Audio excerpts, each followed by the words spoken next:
US Secretary of State Marco Rubio has made an unusual announcement just before leaving Washington for a 4-day tour of India.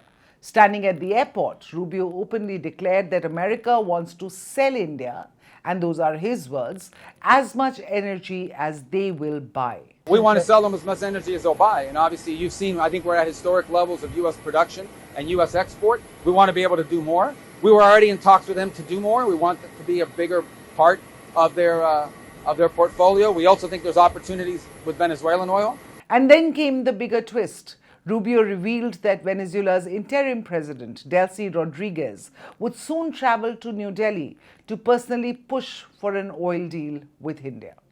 Now pause for a second, because this is not just about oil. This is not just about energy security, and definitely not just another routine diplomatic visit. What you may actually be witnessing is the opening move of a much larger geopolitical oil chessboard. An oil chessboard where the United States is trying to reshape India's energy map, one where Venezuela is suddenly back in play, and one where India is being forced to make a difficult calculation between price, pressure, and strategic autonomy. So what exactly is Washington offering Delhi? Why is Venezuela suddenly important again? And is India really interested in buying this American-backed oil pitch? Let's decode.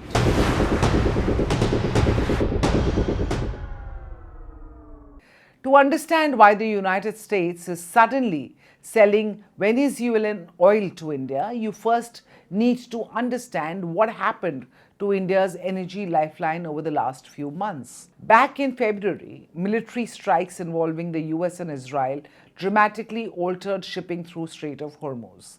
Iran responded aggressively, foreign vessels faced restrictions. You know all of that.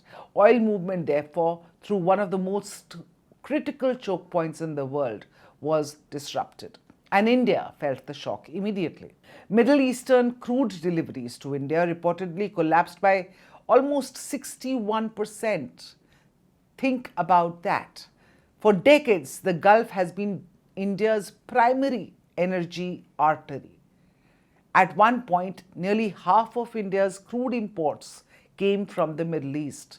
But after the Hormuz disruption, that share has now reportedly crashed to around 26%, 61 to 26. Delhi suddenly has a very big problem, a very expensive problem, because when oil supply chains are disrupted, the consequences move fast. Fuel prices rise, freight costs explode, currencies come under pressure, inflation follows. And for a country like India, one of the fastest growing major economies in the world, stable access to crude oil is not optional.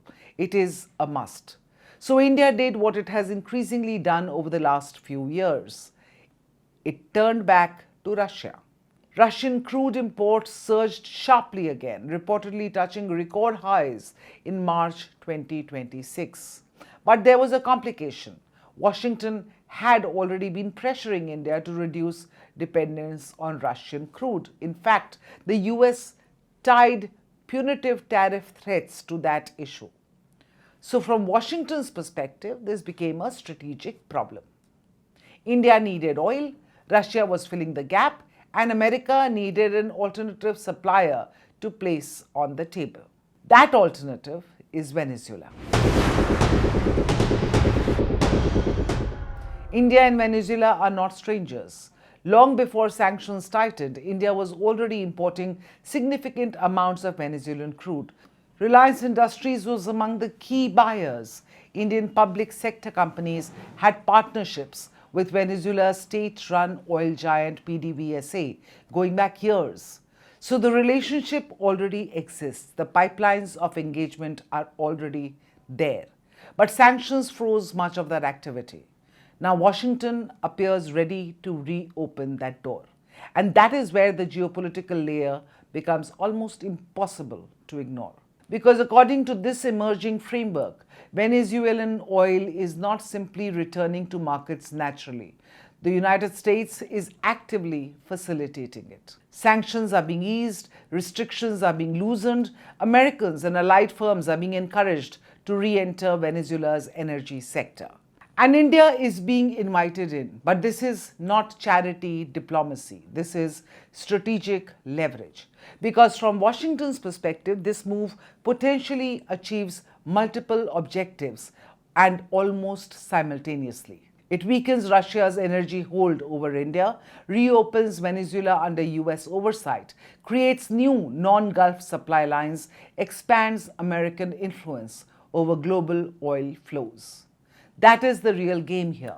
And suddenly, Rubio's comments start sounding less like diplomacy and more like a sales pitch. Now, before everyone assumes that this is an easy solution for India, there is a major catch, actually several catches. Because Venezuelan crude is not the easiest oil to process. It is heavy, it has high sulfur content, and refining it requires specialized infrastructure. Now, the good news for India is that some Indian refiners, especially Reliance and certain state-run companies, are already equipped for this kind of crude. But the bigger issue is Venezuela itself. Its oil industry has been in decline for years. At its peak, Venezuela produced around 3 million barrels per day. Today, output is reportedly just about 1 million barrels.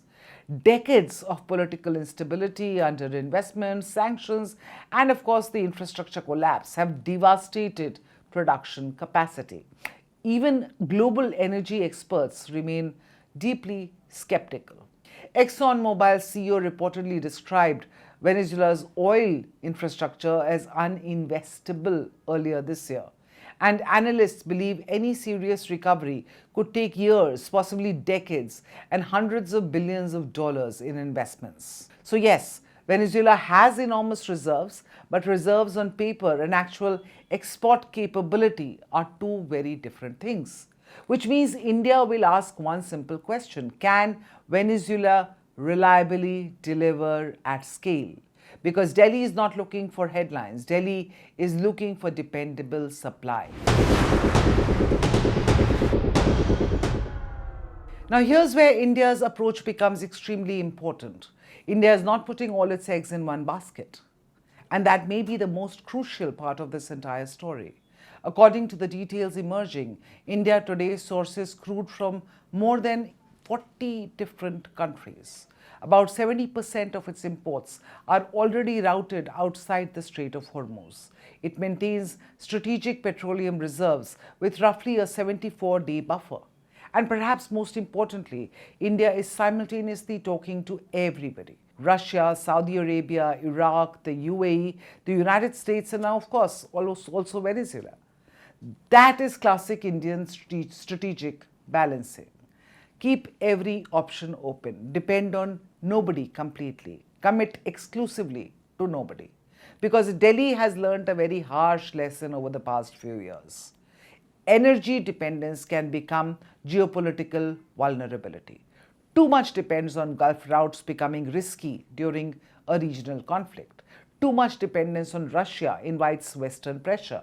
Too much dependence on America creates leverage. Washington can potentially use that leverage later. And India understands this very clearly, which is why Venezuelan oil may indeed become part of India's diversification strategy, but only if it works on India's terms, not Washington's. So will India actually buy? The short answer, probably yes. But carefully. India's foreign ministry has already signaled openness while adding a very important caveat. Any decision will depend on commercial viability and sanctions compliance. That's diplomatic language and essentially translates to: we are interested, but we want clarity. And we are not walking blindly into another dependency trap. And that may ultimately define India's energy strategy going forward. Not ideology, not alignment, not pressure, but price, supply stability, and strategic flex.